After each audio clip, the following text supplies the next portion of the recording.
Welcome to Career Biz, the podcast of the University Career Center at UNC Charlotte. I'm Jay. I'm Jesse. And I'm Patrick.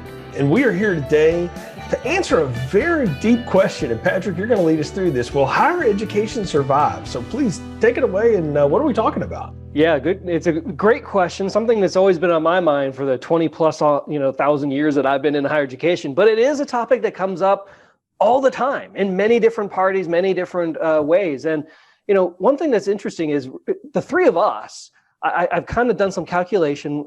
Combined, we've worked at maybe more than 10 institutions in our time. Combined, I'm thinking we're close to like 50 years of experience along those 10 plus institutions. So I think we have a perspective that we can bring to the table.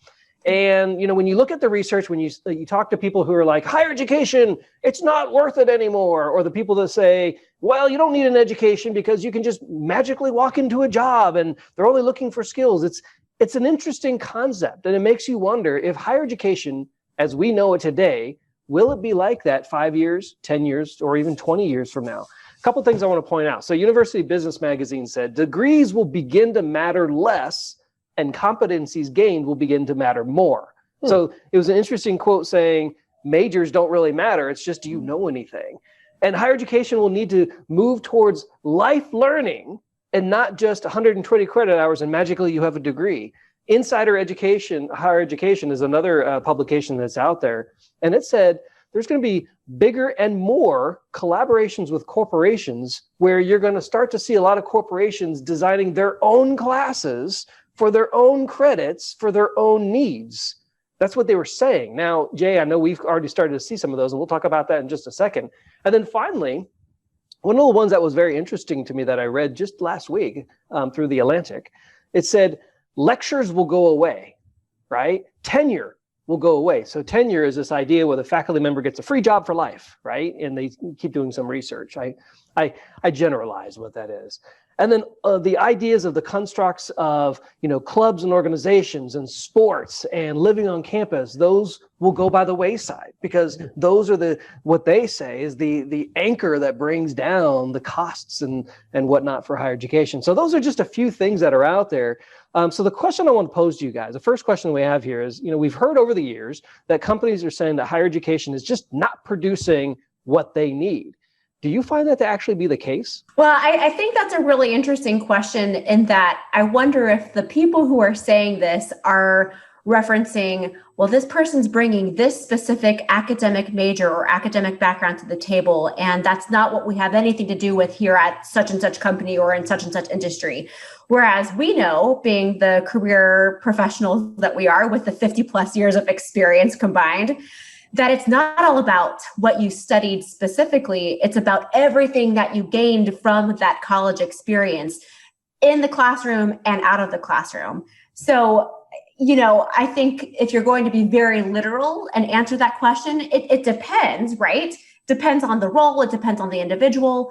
But again, if you are really, truly taking advantage of your college education and thinking through and synthesizing, gosh, what am I doing besides, these writing 10-page papers and submitting math assignments, et cetera, et cetera. What are those more intrinsic transferable skill sets that I'm bringing to the table? That's all employers ever tell us that they're looking for. That's what they want, those transferable skill sets that you can relate from one thing to the next, meaning from one job to the next position, from one industry to the other. Yeah. So in that regard, absolutely, a college education is giving students the skill set, part of the skill set at least, to prepare them for the workforce. Now, Jay, I remember last year, kind of going off of what Jesse said, that you looked at our employer base. We did some scanning of the jobs that are posted in there, and it was something like 65 or 70% of them were looking for all majors. Mm-hmm. Whereas, back in the day when I had long flowing hair, it was looking for business majors only was the line that you see. What are your thoughts? I think there's two sides to this. Part of this argument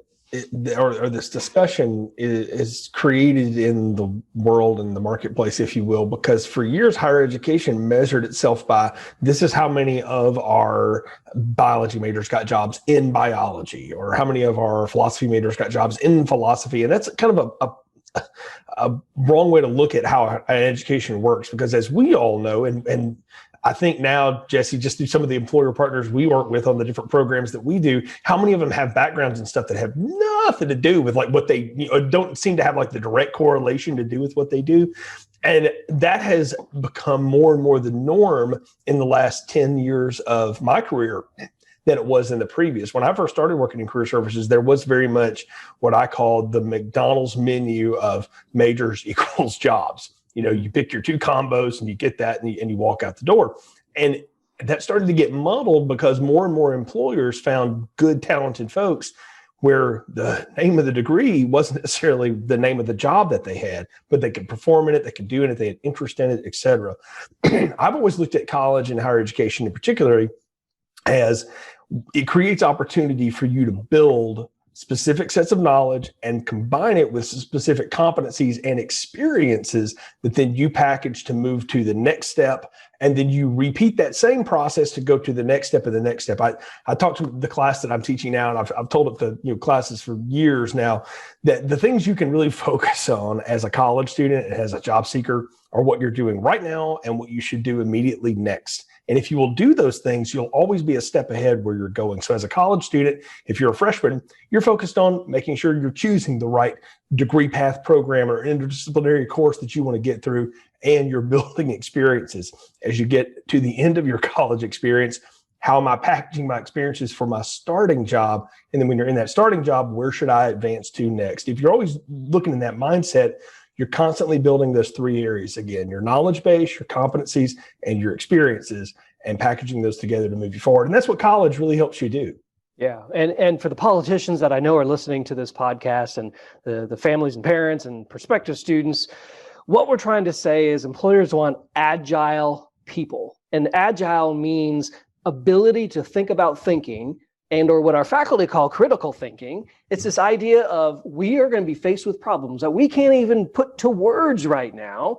And have you been able to take knowledge, integrate it enough to be able to solve those problems? Because that's the fluid nature of the economy and the nature of the workforce. And what I love about this university, and I think what our team is trying to do is we're trying to translate all of this stuff, right? And what I like to say to the chancellors and all that is that we're trilingual. We speak employer, we speak student, and we speak faculty. And it's our job to help them understand and hear each other and what's going on. Because I believe it's not that we're not teaching students well enough. I think we're just not communicating and translating it as effectively as we probably could. So I want to kind of spin out really quick. Jay, do you want to jump in there real quick? Yeah, I want to jump in with one more thing real quick as we talk about some of this stuff, and we're talking about training for a workforce going forward. What I'm seeing and what I'm encouraged by more and more these days are the input that employers have with faculty, with departments, and directly to students about here are the things you need to be able to do if you want to work in our industry, or particularly for our job, but really they're talking about industry. And that's always been that way. We just don't think about it like that much. But, there's if you go way back in American history in particular, there's the idea of the old company town, right? And usually we build that in the South around the coal mines and things. But the way that worked was the company paid for everything in the town, the schools, the land, all of the roads and all that stuff, because they needed good, healthy, working people to be able to operate and do stuff. And you really find that in our history, really post-World War I and post-World War II. And we're just seeing that in a different manifestation now than what we've seen before. There's more and more involvement from the marketplace in influencing what happens in the classroom for you. Yeah, and I like what you're saying, because when you think about job descriptions in general, it's a very antiquated process on how people develop a job description, right? And one of the things that I know, Jesse, in your career coaching area that we hear from students is, I don't know what this job description is telling me. It's just a bunch of crap on there, and I don't know how to explain myself to the employer. And so I think you spend a lot of time doing that kind of stuff. So I want to ask Jesse, before you jump on that, as well as, we constantly hear from people out there that higher education doesn't need student affairs types of stuff like clubs and residence halls, and why do they need, eateries on campus? I mean, or, all of that stuff. What are your thoughts on that? I think that is part of, again, the college experience that students are going to gain, the components that Jay was talking about, right? The stuff in the classroom, but then also those qualities and characteristics and those transferable skills that you get from meeting people outside of your norm, for example. So communicating with and serving on a team with people who are in a student organization, for example, serving a like-minded purpose. It might also be the opportunity for you to, again, just get to know other people outside of your realm, the diverse experiences that you have in the classroom, but then also, again, on campus, living in those residence halls, having a conversation over the lunch table when you're eating on campus somewhere, or again, whether right now it's virtually or eventually back in person, you're heading those student organization meetings, you're meeting new people, you're gaining new perspectives. And that, again, should be one of the key pieces and areas that employers want you to bring to the table, right? They want you to bring a variety of different ideas, perspectives, thought processes. Otherwise, you're just going to have this really bland, set of employees who think the same way, work the same way. And where's that going to take the company or the organization in the next couple of years? Absolutely nowhere. It'd be a boring environment too. Everybody's exactly the same. Exactly. Boring. And I want to go to something you were talking about and speaking kind of to our families that are watching this. If you wonder, like, why do we have all this stuff we have on campus? Consider a modern university like UNC Charlotte. It's a city inside of a city in itself. It's its own community and ecosystem. And part of the training and learning that happens for the students who attend here is not only in the classroom or in the labs or even in the internships they do outside of it, but it's in interacting with all of those business components and safety components and food and healthcare and all that kind of stuff that we have here. Because when you graduate and you go move somewhere, what are you going to go be a part of? You're going to go be a part of a city that has a healthcare system, that has a transportation system, that has a safety system, that has food, that has, opportunities to network and entertainment. You get to experience all that as part of your college experience as well. It's just part of training you for that. So anytime, if your students go like, oh, I don't need to go to do any of that kind of stuff, you don't have to do all of it. And you certainly shouldn't, because that is a recipe for disaster. But you need to do some of it, because you're not just going to go to work and go home and go to work and go home. Or if like a lot of modern jobs, you go from your office to your den and your office to your den going forward. You've got to interact. And I vacation in my living room these days too. But I think what you guys both are catching on is the concept of social capital. So people ask, where's this hidden job market? It's by who you know and who knows you. And guess what? The high majority of ways that employers want to connect into a university is through non-class things. They want to talk with students in clubs. They want to sponsor clubs and fraternities and sororities. They want to be a part of the life on campus, which is another reason why we have those, to bring in industry so that students have the opportunity to be around those who are looking for them. That's what social capital is. And it's a way to get that mixing and mingling, as Jay said, and also, as he said, to teach you when you want to go to another location, how to be, right? How to integrate yourself into the life and be a good, productive citizen.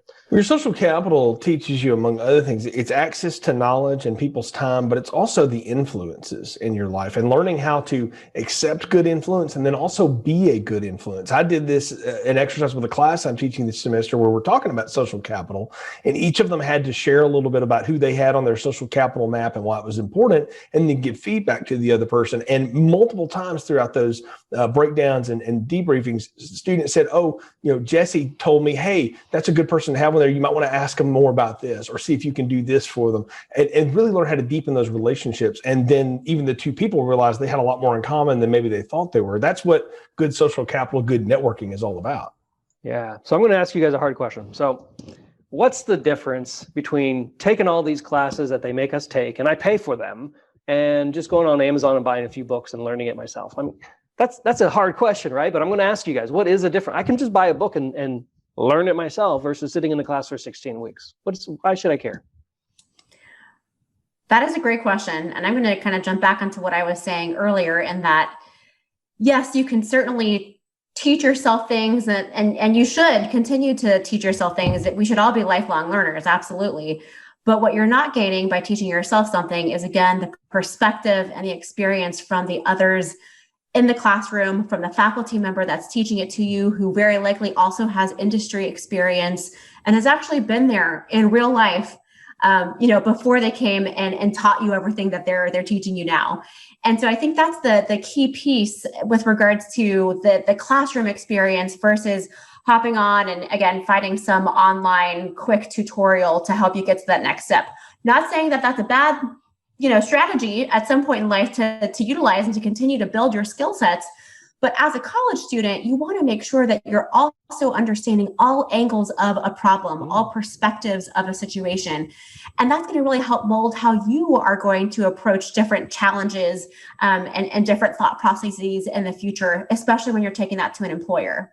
It's also the experience of working in teams with different people who think differently than you, process differently than you, do solve problems, even though you're in the same classes, solve them differently than you so that you can move forward to a next level of efficiency. No matter what kind of job you have, even if you're working 100% remote, you're still working on teams with other people across the country, across the city, across the world, really. And you have to learn how to communicate and work through those differences of how you operate. And you learn things by doing that and learn different ways to build the mousetrap from people with other people. I mean, there's an old adage, and it is true. You learn more from interacting with other people and working on a problem than you ever will studying the problem by yourself. And that's the value of the college classroom experience and the experiential education experiences we provide here at UNC Charlotte. Yeah, and I'm so glad I have you guys on this call today. And so let me just wrap things up. A couple thoughts that I have. So here's my vision of what's going to happen with higher education. Okay, for what it's worth, I'm just Patrick, right?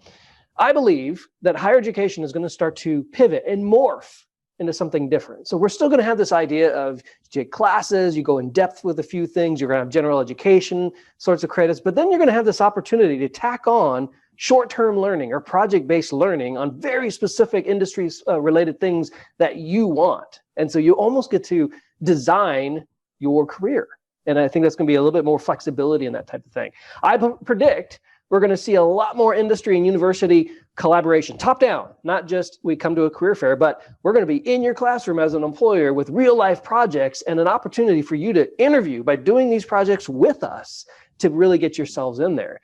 And more importantly, I think we're going to start to see higher education explain the return on investment for you to spending your money, spending your time, spending the who you are as a person at their institution for a short while. What are you going to get from it? And so it's going to be re-educating people of why this exists and why it's survived for more than 400 years in some iteration or another. It's not going to go away tomorrow, even though you might see all kinds of these new things that are popping up. It'll always be there. It's just our job as students, staff, faculty, employers, politicians, families, and prospective students to hold everything accountable, making sure we're working together to continue to educate ourselves. What it's really about is finding purposeful work and finding that part of the world that you want to fix with the power of knowledge and the power of getting things going. So thanks, guys, for joining me for this conversation. Jay, I'm going to turn it back over to you. Absolutely. Great stuff as well. And folks, we hope you've enjoyed the latest episode here of Career Bits, whether you're watching us on YouTube or you are listening to the audio version. We appreciate it. Please share it with others and spread the word as we do this as a service to reach out to you and get more information to you. Of course, you can always follow the happenings of the Career Center on our website, career.uncc.edu. We got a lot going on this time of year, so make sure you're checking out that events calendar, logging into Hire a Niner, and also follow us on our social media at Niner Careers on all the platforms. That's where you can find us. So for Patrick and Jesse, I'm Jay. We'll talk to you again soon.